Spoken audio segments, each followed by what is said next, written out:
Tonight, homecoming spirit takes over Tigertown, Hurricane Melissa in Jamaica, and an update on the heist of the century. All right here, this is Clemson News Now.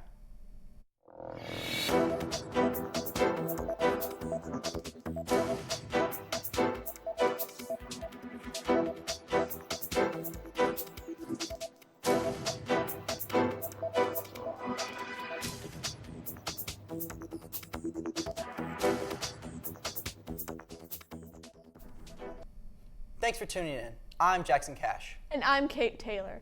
Shocking news was sent throughout the Clemson community as a cat bus accident turned deadly. On October 13th, 26-year-old Jacob Babayan collided with a cat bus in Pickens County while on a moped. Babayan served in the U.S. Marine Corps and was a member of the Student Veterans Association here at Clemson. There were no other injuries in the accident. Babayan's family described him as a gifted musician and natural athlete who will be remembered for his strength, kindness, sense of humor, and unwavering dedication to those he cared about. Clemson Student Veteran Association and student body give their sympathies, and Clemson officials encourage students to stay cautious and prioritize traffic safety. This week, excitement is building for one of the most exciting weekends of the year, and it's not even the rain can dampen Tiger spirit as homecoming is right around the corner. The 69th annual Tigerama is ready to race past Tigertown tomorrow. Stop by the free pre-show block party happening from 4:30 to 6:30 on the Avenue of Champions. The block party contains food vendors and a trunk or treat for children with the tables from local business owners that all showcase local Clemson pride. The main show starts at 7 and highlights performances and skits from student groups, Greek life, athletes, and more. For the music lovers, multi-award-winning country music band Lanco. Tigerama has evolved over the years to become what it is today. Tigerama came to be when alumni Joe Sherman was determined to create an event that could encapsulate the Clemson spirit for the end of homecoming week. Since then, Tigerama has grown into a beloved Clemson tradition that celebrates traditions, bringing students, staff, and alumni together. Tigerama remains a central part of the long-standing homecoming traditions put on by the Alumni Association and dates back over 100 years to 1914. Homecoming is one of Clemson's oldest traditions, bringing students and alumni together for a week of school spirit through float building, Tigerama, homecoming court, and of course, the homecoming football game. Students in various Greek life and other student organizations have been pumping tirelessly all week to build their homecoming floats, making sure they're ready in time for this weekend. Students also have the opportunity to participate by voting for this year's Miss Homecoming. You can vote through the link in the CUSG Elections Instagram page. The annual pageant was held on Tuesday, October 21st, and voting closes tonight. The winner of the pageant will be announced tomorrow at Tigerama. Homecoming will, of course, be concluded when the Tigers take on Duke in Death Valley on Saturday at noon.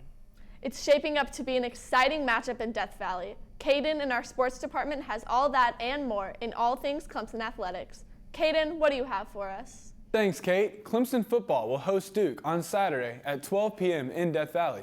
Clemson has struggled in Death Valley so far this season with a record of 1-3, but are attempting to advance to a 38-17-1 record against the Blue Devils. Head coach Dabo Swinney has yet to announce whether starting quarterback Cade Klubnik will play on Saturday after an ankle injury that left him out of the game against SMU, with backup quarterback Christopher Vizina taking his spot in the 35-21 loss. However, Klubnik has been participating in practices this week, and fans are hopeful he will be ready and able to start.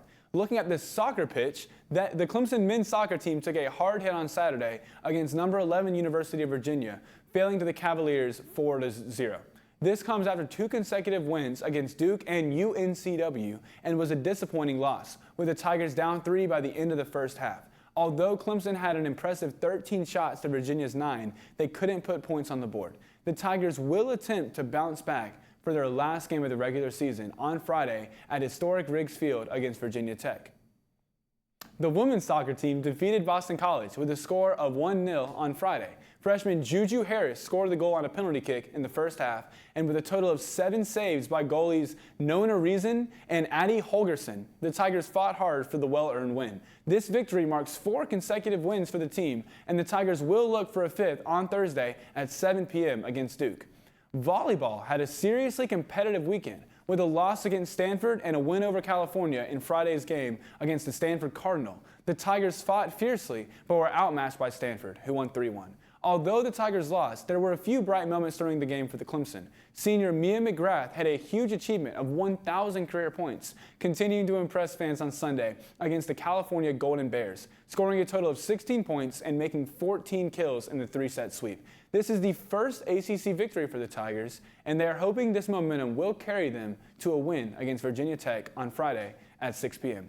Clemson baseball also had an exciting weekend with an 8-3 win against Alabama in their exhibition game on Friday. This follows an incredible banana ball game, with Clemson becoming the first college baseball team to beat the all-star lineup of banana ball players. With crazy flips, viral dancing, and flaming bats, Clemson players were engaged and enthusiastic and made Thursday night a game to remember. That's all the sports news I have for now. Back to you. Thanks, Caden. Staying in the sports world, a major gambling scandal involving multiple current and former NBA players has recently come to light. At the center of this scandal lies a connection between two former NBA players and, most shockingly, the Mafia. Hall of Famer and head coach of the Portland Trail Blazers, Chauncey Billups, and longtime veteran Damon Jones were allegedly recruited by 67-year-old Robert L. Stroud, a criminal intermediary. The Louisville man recruited Billups and Jones for rigged poker games with some of New York's most prominent crime families beginning as early as 2019. 34 total people have been arrested in two connected investigations. Among them is Miami Heat guard Terry Rozier. Billups, Jones, and Rozier have all been accused of being involved in illegal sports betting schemes. These accusations include trading information about injured players that had not been made public, faking injuries to skew game results, and releasing plans to tank games. Billups and Rozier have been placed on immediate leave, and the investigation is still ongoing. Hurricane season is in full swing, and a record-breaking storm has captured global attention as it slammed into the Atlantic this week. Hurricane Melissa is the 13th named hurricane to roll through the surrounding oceans in 2025.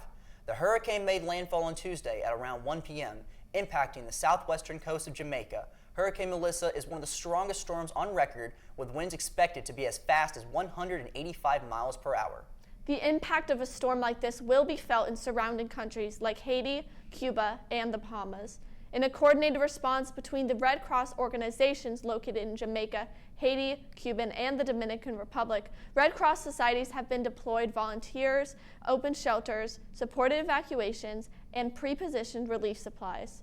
As of right now, the path of the hurricane is not predicted to make landfall in the United States and is expected to dissolve in the Atlantic. We'll keep you updated as developments continue. While hurricane season continues to make headlines across the coast, here in Clemson, we're finally catching a break from the rain. Jackson, our weather department, has all the updates you'll need to know for this week's forecast. Jackson, what do you have for us? Thanks, guys. The weather in Clemson University is only looking up from here. On Friday morning, we'll start off with mostly cloudy skies, warming up into the 50s by midday. And then moving into Saturday, expect cooler temperatures in the morning, but in the afternoon, it'll reach around the 60s with plenty of sunshine. And as for Sunday, we'll see lots of sun with a high of 60s and the low in the 50s. A beautiful day to wrap up our overall weekend. It's shaping up to be a great few days, so enjoy the outdoors.